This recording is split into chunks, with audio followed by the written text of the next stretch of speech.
Muito bem, amigos, começa agora Palavra de Honra, dentro do Pan News Cidades, programa da Jovem Pan News Campinas. Você confere essa entrevista também pelo Spotify e tenho dito Palavra de Honra.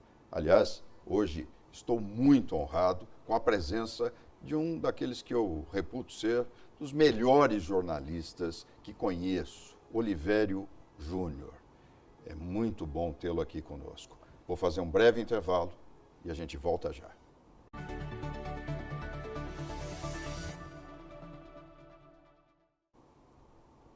Olivério Júnior, que alegria recebê-lo na Vila dos Pássaros. Gostou do estúdio?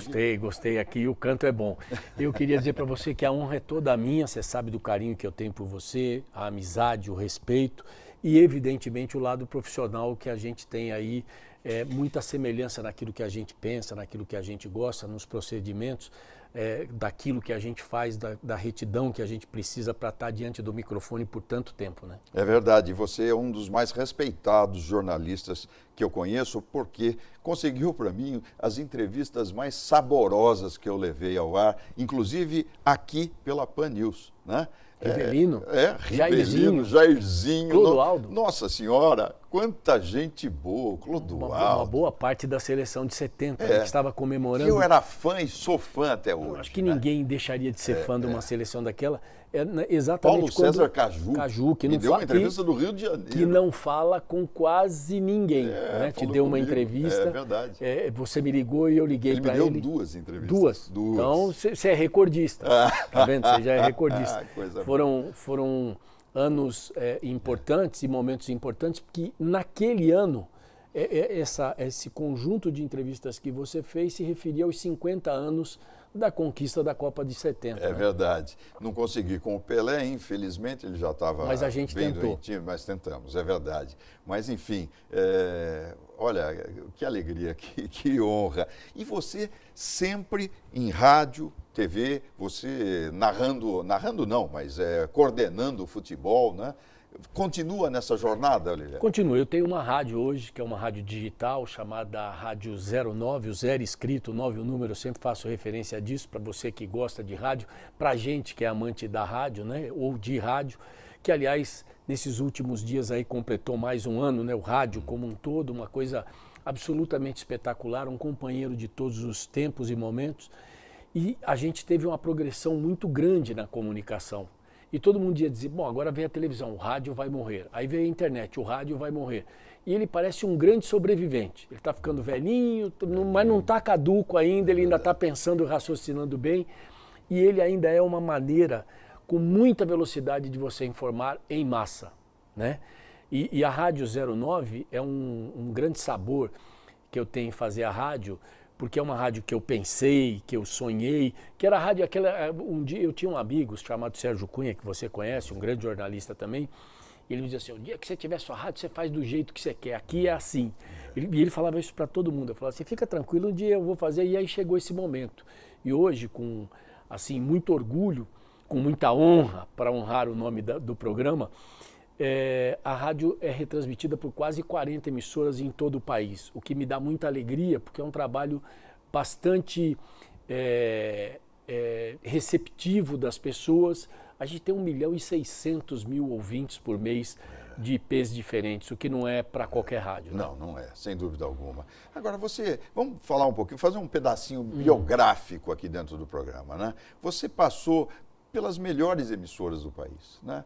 Faz uma retrospectiva para mim e explica as dificuldades de estar dentro das emissoras. Cada uma tem uma peculiaridade. Exato. Eu vou começar contando a história de como eu vim parar no microfone. Eu era goleiro no Santos, treinava no Infanto Juvenil, já numa idade maior, eu era jovem, eu era o jogador mais jovem. O Marcelo Fernandes, que até pouco tempo foi auxiliar do Santos, e o Marcelo Veiga, que foi lateral esquerdo, eram meus companheiros e eu era goleiro. Um belo dia lá eu tive um entreveiro eu tinha 14 anos, eu tive um entreveiro com um técnico. E eu ficava como um gandula pro Pelé, eu já te contei essa história. né? Eu ficava como Mas vale a pena repetir para os nossos... Não, porque ela é simplesmente assim, é uma coisa que nem nos meus melhores sonhos eu podia imaginar que isso acontecesse. Então o Pelé ficava lá, eu não pegava bola nenhuma, porque era tudo no trinco, ele mandava tudo no ângulo. Eu ainda falava para ele, pô, mas só você brinca, eu não. E eu tinha 14 anos. E ele achava isso, ele ria bastante.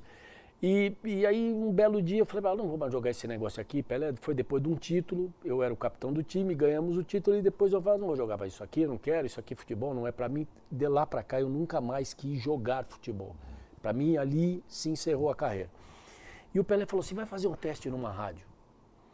Aí eu fui fazer o teste na rádio e passei em primeiro lugar. Eu tinha 14 anos. 5 de dezembro de 1978, eu entro pela primeira vez numa emissora, na rua José Cabaleiro 60, no bairro do Gonzaga. A rádio era do Pelé. Ele só esqueceu de me contar isso. Ele deve ter pedido pro Mário Barassal. Você estava bem apadrinhado, então. Tava, não, eu tinha um padrinho que eu vou falar um negócio para você. E depois disso, depois de toda essa amizade que eu tinha com o Rei, tanto que a gente chegou a conversar com ele, é que ele já estava bastante numa situação debilitado, não pôde te dar entrevista. Porque todas as vezes que eu solicitei uma entrevista com ele, para mim ou para alguém, ele sempre acatou. Ele sempre foi um cara comigo. E eu digo, uma vez num lugar como esse aqui, num palco, quando ele foi apresentado como garoto propaganda do Banco Santander, com aquela jaqueta vermelha, que é a tradição dos grandes nomes emblemáticos contratados pelo banco, quando ele foi o patrono da Copa Libertadores da América, ganha até pelo Santos, com o Muricy como treinador, Neymar no campo, eu fiz o Pelé chorar. Pela primeira vez, a gente sempre riu muito, sempre brincamos muito, mas naquele dia ele estava escondido para entrar e surpreender as pessoas, porque elas sabiam, e existiam quase 250 funcionários do banco, gerentes, grandes executivos do banco, o presidente do banco, o presidente da América Latina, o presidente brasileiro. E aí eu falo assim, olha, hoje eu vou apresentar um cara para vocês que vocês vão conhecer. Todo mundo sabe que ele existe, mas ninguém vê de fato no dia a dia. Mas ele é um cara absolutamente normal, tranquilo, não sei o quê. Ele entra. E aí eu começo, no meio daquela coisa, como eu estava apresentando, eu começo a contar a história daquele menino de 14 anos. E ele começa a chorar, porque ele lembrou do momento em que ele oportunizou, que eu acho que é uma coisa sensacional, que é uma oportunidade para alguém de vida. Ele abriu as portas para Não, você. abriu, não, ele escancarou, né? O Pelé com a chave na mão, ele escancarava, né? E aí eu começo a agradecer a ele, porque uma das perguntas que foi feita a ele um pouquinho antes de eu fazer essa apresentação foi sobre a filha, a Sandra, né? Que é aquela filha e tal, que o Pelé reconheceu, que as pessoas têm uma parte da história, mas não têm a história como um todo, tanto que no leito de morte vem os 2 filhos da Sandra dos Estados Unidos, que lá já eram bancados por ele. O Pelé era um cara sensacional mesmo. Não é só porque ele era o maior jogador da história do esporte, não, porque ele fez 1.284 gols, não. É porque ele era um cara que Deus deve ter colocado o dedo na cabeça dele e falou, você vai ser esse cara aqui, e ele foi, né? Então, e só aqui no Brasil, eu tive com o Pelé quase nos 4 cantos do mundo. Por exemplo, na Olimpíada de Barcelona em 92, nós estamos entrando num corredor, ele chega no carro e eu encontro com ele na porta do IBC, que era o lugar onde ficava a imprensa internacional inteira. E aí ele vê, me dá um sorriso, me abraça e fala assim, onde é que fica a Globo? Que ele precisava ir Eu falei assim, fica em frente à Bandeirantes, vem cá. Quando a gente entra no corredor... Você estava na Bandeirantes. Eu estava na Bandeirantes e ele estava na Globo. Quando entra assim, no fundo do corredor, vem vindo o Mike Tyson, sozinho. Assim, uma das histórias mais emblemáticas da minha vida, porque eu tô com o Pelé e vem vindo o Mike Tyson. Em 92 ele era simplesmente o maior nome do esporte mundial. Vem vindo, um cara forte. Maçudo. Aí ele vem e grita. Não foi que ele falou, ele gritou, Pelé. E aí ele fala que era o sonho dele conhecer o Pelé. Vem e abraça o Pelé, um abraço fraterno. E o Pelé, se rendendo também a um outro grande gênio, né? Porque era um outro gênio. Sem dúvida. E aí eles começam a conversar, um negócio maravilhoso. Pena que naquele momento não tinha uma câmera, não tinha um telefone celular. Porque se tivesse um telefone celular, eu tinha feito o trabalho. Mas a sua descrição foi perfeita. Você imagina de um lado Mike Tyson, do outro Pelé. Isso é um choque de gigantes. Sensacional. Eu estou conversando com Olivério Júnior, da Tudo, Depois nós É vamos isso. falar sobre tudo. Vou fazer um break aqui e a gente volta já já.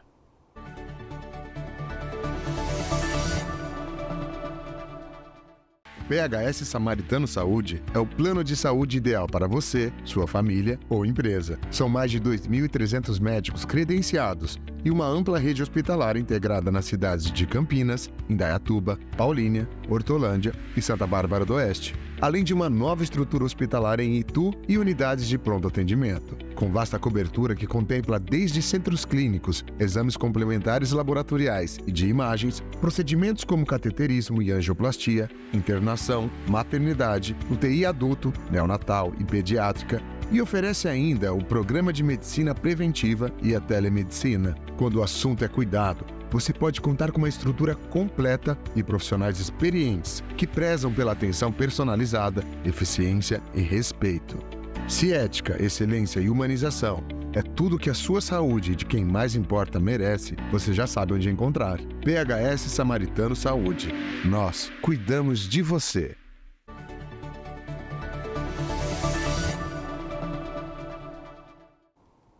De volta com o Palavra de Honra, ouvindo hoje a palavra de honra dele, Olivério Júnior.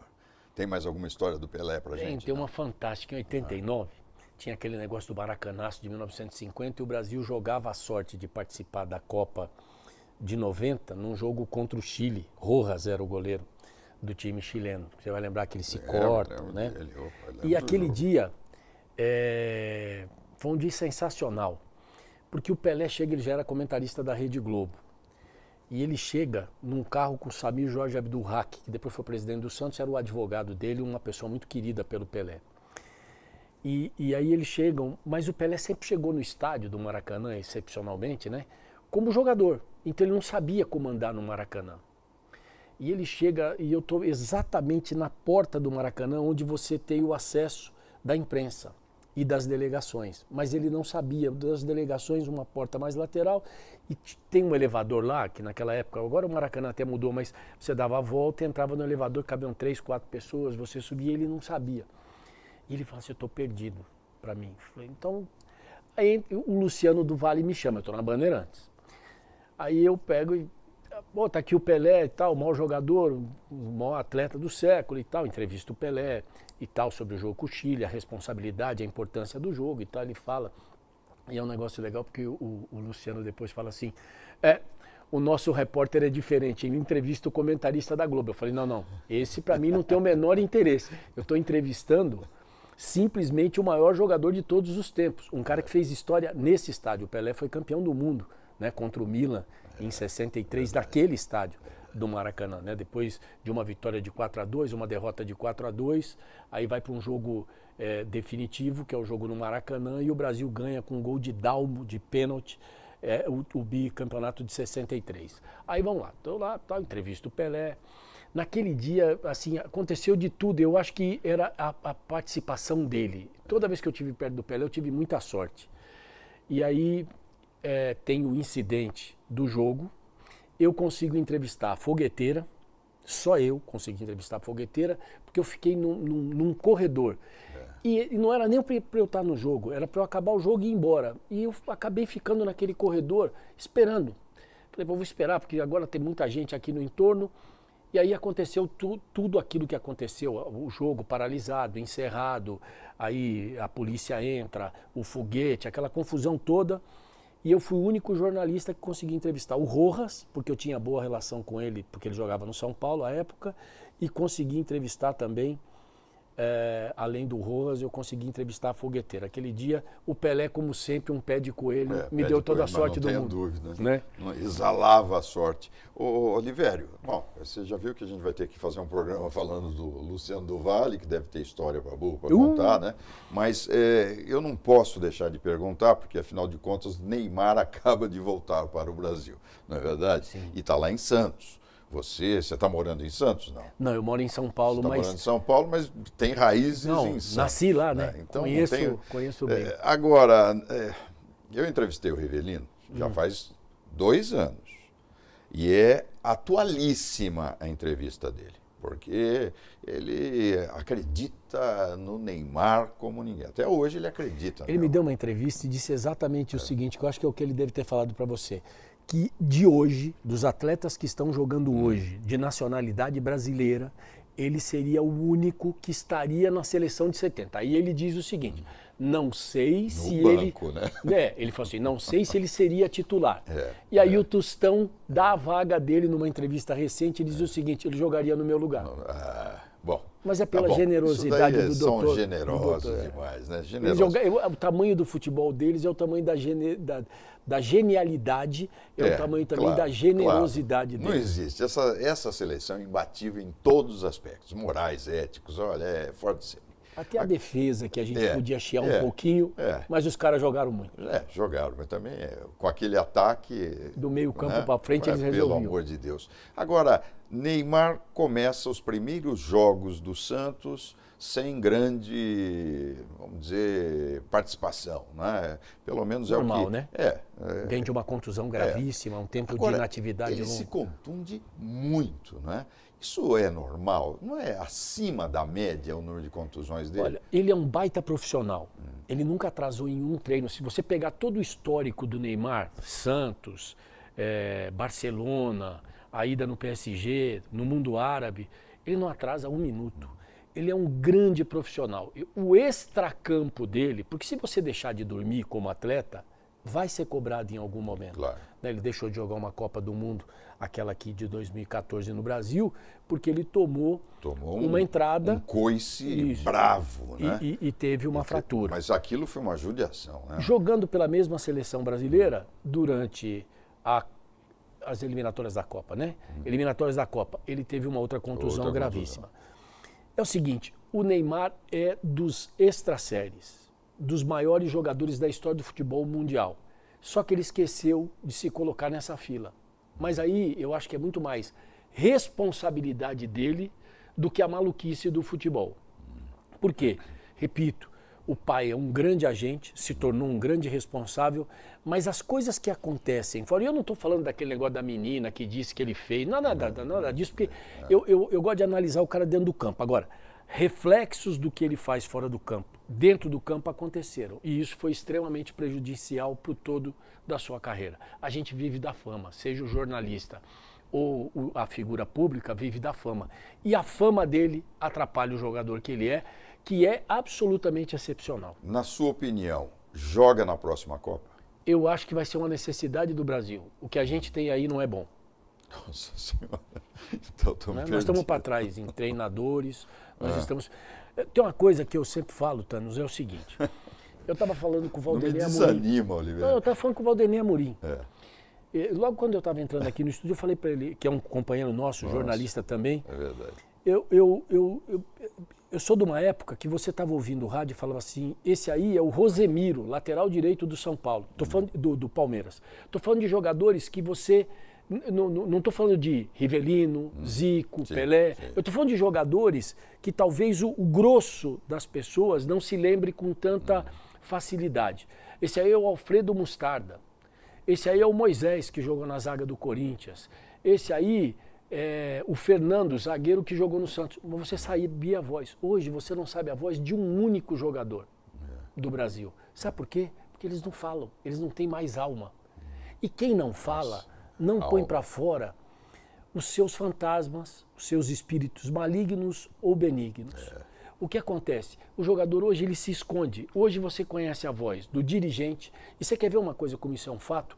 O último grande jogador que atuou no Brasil, mas nem era brasileiro, que era imitado pelo Porpetone, que é um grande imitador, Tevez. Ele saiu do Brasil em 2007. Então você veja o seguinte, sai um jogador da qualidade do Tevez, que era imitado, né? Que ele falou, qual a próxima pergunta, que era uma frase dele e tal, e isso ficou eternizado. Qual é o outro jogador hoje imitado? Hoje se imita treinador, né? Felipão, Vanderlei, e todos eles, Parreira, uma série deles, e dirigentes. Se imitava o Juvenal Juvencio, o Andrés, o Cittadini, uma série de dirigentes, porque a gente perdeu a nossa essência. Nós perdemos a condição de que a gente entendia a voz do jogador. E esse jogador não é mais comum. Antigamente era comum. O Pelé ia treinar e eu via, porque eu estava na porta da Vila Belmiro, garoto, eu tinha 10 anos, em 74, quando ele parou, e depois até os 14, quando ele ia lá só treinar, mas já como ex-jogador, ele chegava sozinho. Hoje o cara chega com um motorista, 2 seguranças, um assessor de imprensa, muita gente. um ou 2 empresários. Então ele virou uma entouragem. E quando você fica muito cercado de pessoas, você perde a sua essência. Olivério, para nós encerrarmos esse papo delicioso, vamos lá, Tudo, fala um pouquinho da Tudo, né? E vamos, como é que a gente abre a 09, né? Como é que é isso? Como Só você ir no seu baixador de aplicativos, é de graça, são 3 rádios, uma rádio que toca só sertanejo, outra que toca só pagode e uma que transmite, o que nós gostamos, flashback e futebol. Né? São 3 rádios dentro de um único aplicativo, rádio 0 escrito 9 o número. Você pode baixar, é de graça, tranquilo. E a Tudo é uma empresa que eu criei há 31 anos atrás para ensinar aquilo que a gente faz no dia a dia, mas que as pessoas muitas vezes não entendem. Explicar para as pessoas a necessidade de uma boa condição de uma entrevista, de que uma entrevista é algo extremamente importante. Ela te vende, ela te coloca no mercado, ela te põe numa prateleira. E se você estiver preparado... Você está me deixando orgulhoso agora, porque você manda muita gente para mim. Pois, porque aqui é uma ótima prateleira, porque aqui é um ótimo lugar, exatamente o lugar do foco, da visibilidade. Entra num supermercado e veja onde fica o Omo e a Coca-Cola, sempre na altura da visão, na gôndola que está. Por quê? Porque é o lugar onde mais se vende. Isso não sou eu que estou falando, é técnica de venda dos supermercados. Então, todos aqueles produtos que estão na visibilidade são os produtos que o supermercado vende mais e quer vender e vender cada vez mais. Aqueles que estão lá em cima, lá embaixo, não sei o quê, são os segundos produtos.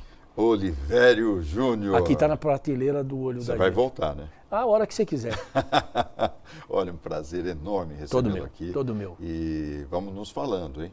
Quero fazer parte dessa 09 aí. O dia que eu fui colocá-la no ar, para quem eu liguei em primeiro lugar? Liguei para você e te convidei. Falei assim, você quer fazer um programa? Por quê? Porque eu confio muito nessa sua capacidade de visão do mundo, de interpretar notícia. Notícia tem 2 lados, a própria notícia e a análise e a opinião. E isso é para quem sabe fazer. Você sabe. Grande Olivério Júnior. Olha, nós ficamos por aqui e você já sabe, semanalmente você confere o Palavra de Honra, ou pela Pan News Campinas no Pan News Cidades, ou pelas redes sociais. Um abraço a todos, semana que vem a gente se fala, até lá.